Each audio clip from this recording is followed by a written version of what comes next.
This program was brought to you by Pinky TV. Pinky TV, soothe the mind, stop the scroll. You're watching Pinky TV. Hi, my name's Pinky and I draw stuff sometimes, because if I drew stuff all the time, that'd be a bit much, wouldn't it?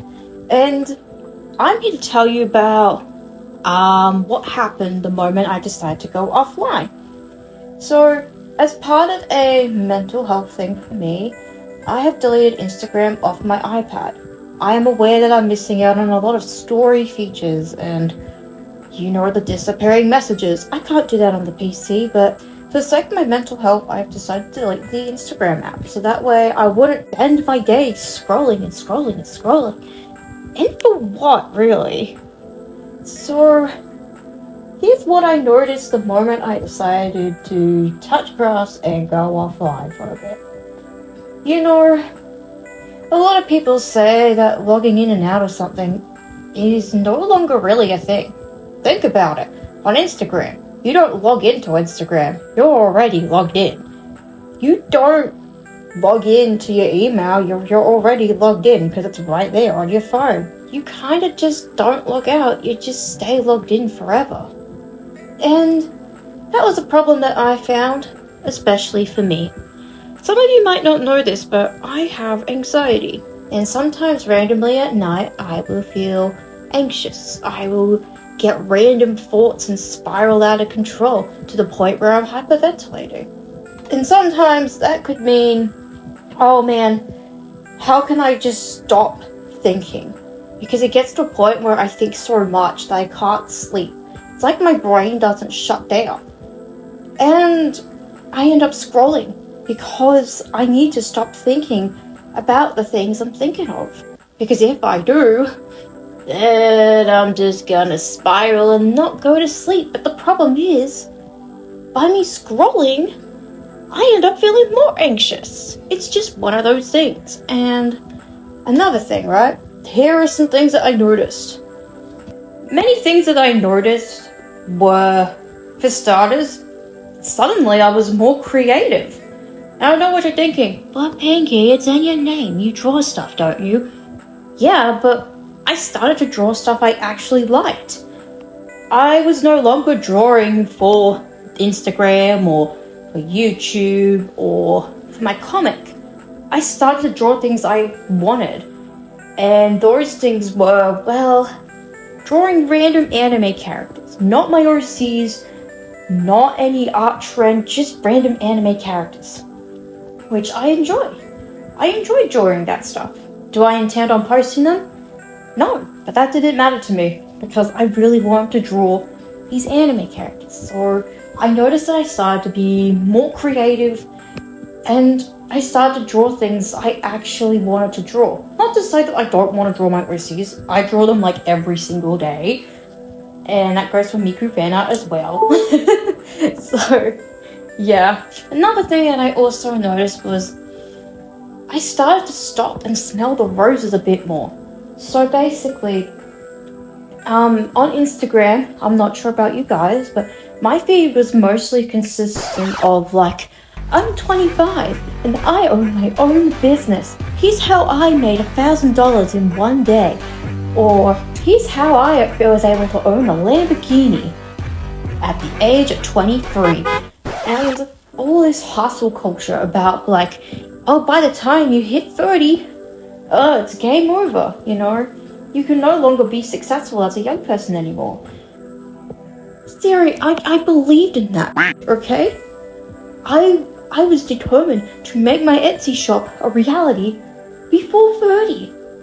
However, despite my changing preferences, with the shop stuff as a whole, it made me realize that once you take all of that away, suddenly things don't feel like it's sped up anymore.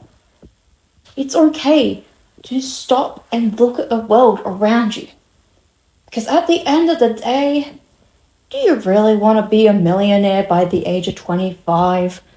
Life's too short, and life isn't something that should be rushed. Stop and smell the roses once in a while. Start to walk to that one place you always go to. Look at the clouds. What plants do you notice when you walk? Because the moment I started walking to places, that was when it made me realize that I need to stop and smell the roses once in a while. Because if you're constantly being fed this fear that you need to do something successful right away, you're gonna believe it, aren't you? You're gonna be in a bit of a panic, a bit of a frenzy, aren't you? And sure, I'm still trying to change my life around, but I don't feel as rushed as I did compared to when I previously had the Instagram app. So, there are many other things I noticed. I decided to, even like with my YouTube content, I even hate calling it content because to me, making videos is an art form in itself. But another thing I noticed was that I try to no longer do trends and try to do things that are popular anymore. I started to lean towards things I enjoyed. I no longer felt like enticed to make highly edited videos, and I no longer felt like that I had to be in the algorithm. It made me take a step back and realize, what do you actually want to do? What do you actually want to become? Those were some things that I noticed, right? When I stopped using Instagram. I noticed that whenever I did screen time before bed, I would get more anxious, I would feel more awake, and I couldn't sleep. So you know what I did to kind of combat this? I started reading, and no, I didn't start reading some weird psychology book because that's for freaking nerds. I decided to read books I enjoyed, and you know what those books were? Manga. So, I'm gonna take you back in time for 5 seconds, but please stay with me. I was a freaking book nerd, dude. I would read so late.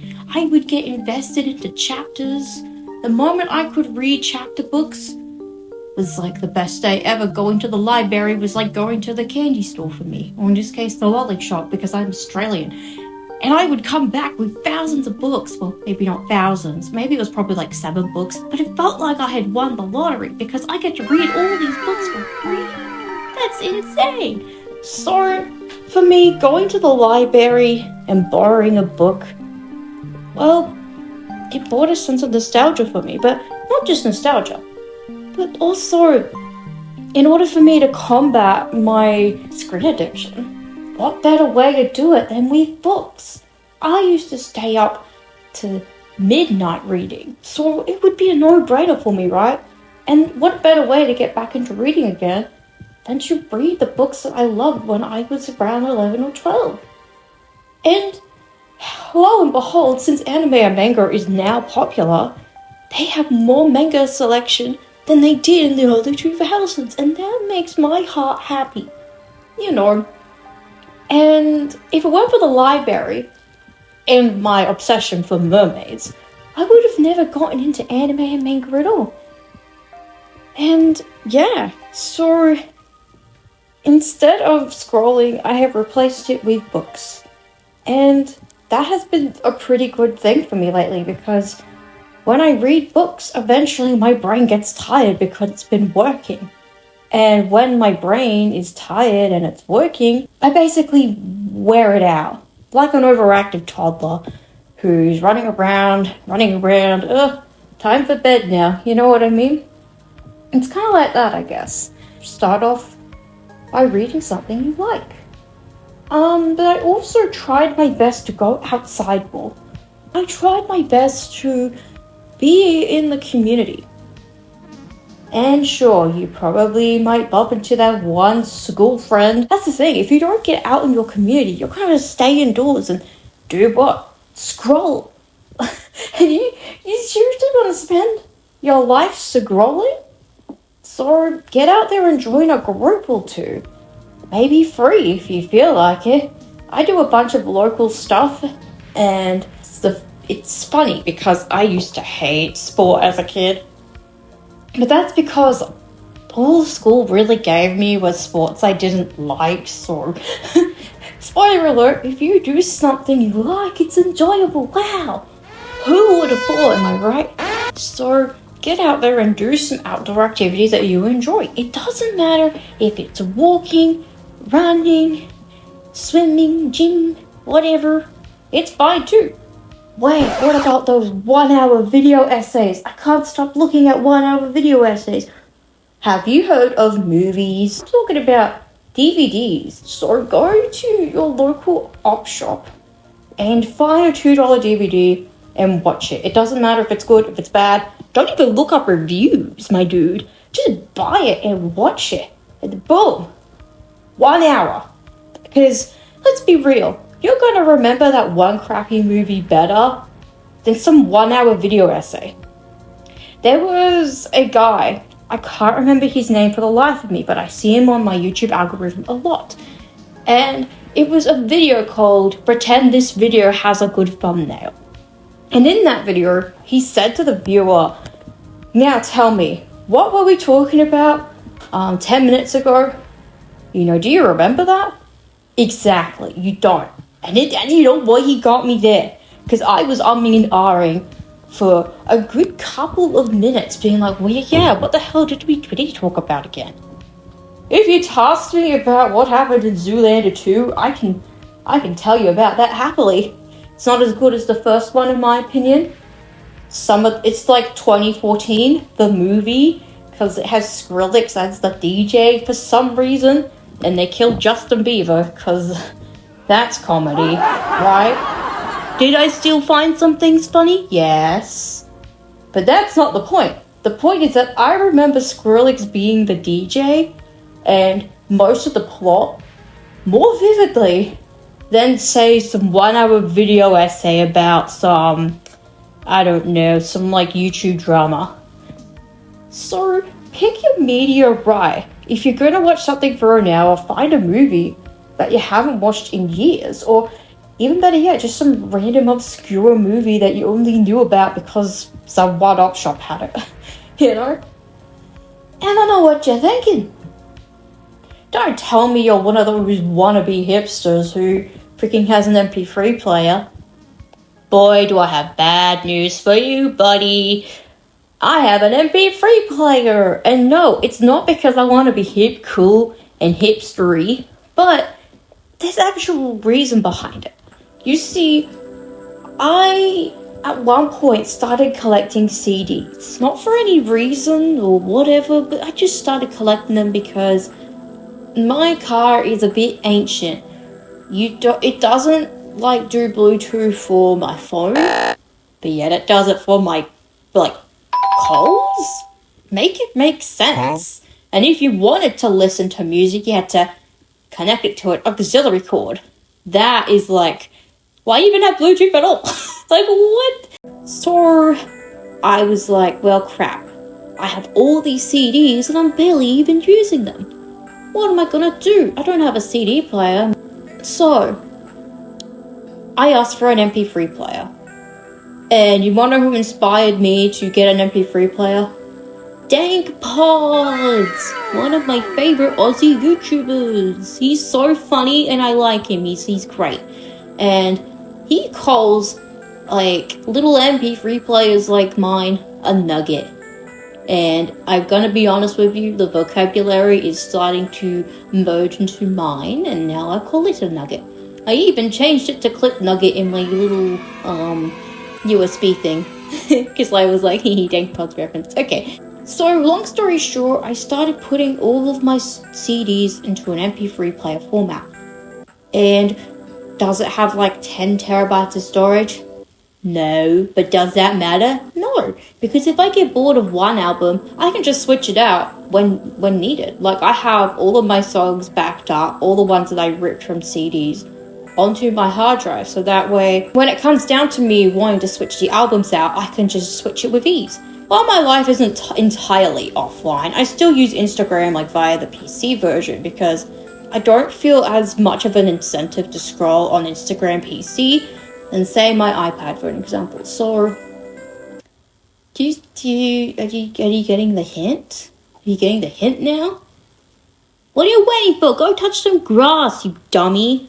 And stop watching YouTube. I know you're avoiding something, and that something needs to be dealt with. Whether it's washing the dishes, your laundry, that one project you have been meaning to do for like 5 years. Do that thing. Get over YouTube, you dummy. And touch grass. Thank you for watching. And go touch some grass. Because there's so much more to life than a screen. So, go on. I'm waiting. Go on. You still watching? Ugh. Makes me sick, man.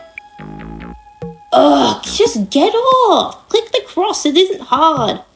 Oh, wait, you're on iOS. You don't have a cross? You're on Safari? Oh, well, go cry about it.